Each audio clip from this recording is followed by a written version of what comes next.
fermement contre cette proposition de loi, contre ses principes même, ses fondements, parce qu'elle porte atteinte aux droits et aux libertés individuelles, mais au-delà de ça, sur les conséquences qui pourraient être extrêmement délicates dans la mise en œuvre de ces dispositions. Et si je parle des CRA, c'est parce que aujourd'hui, nous le savons, la situation dans les CRA est extrêmement délicate.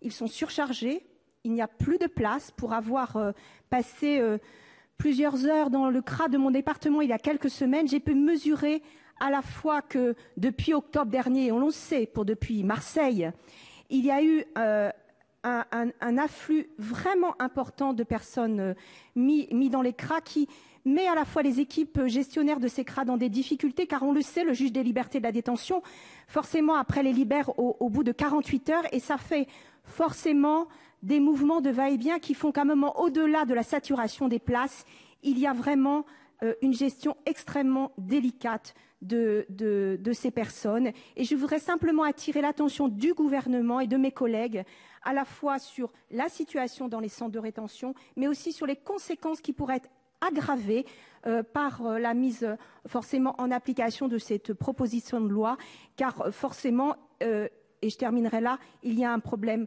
de sous-effectifs, de sous-dotation et de moyens aujourd'hui qui peuvent vraiment atteindre à la dignité de ces personnes accueillies. Merci Madame la Présidente. J'ai vu que Madame Sylvie Robert s'inquiétait sur le fait qu'on ne puisse plus aujourd'hui placer des étrangers dans les centres de rétention administrative. Alors je vais lui donner satisfaction. Nous allons ouvrir 200 places d'ici la fin du mois et nous en ouvrirons encore 200 supplémentaires d'ici la fin de l'année. Donc son vœu sera satisfait. Et donc avis défavorable. Merci, monsieur.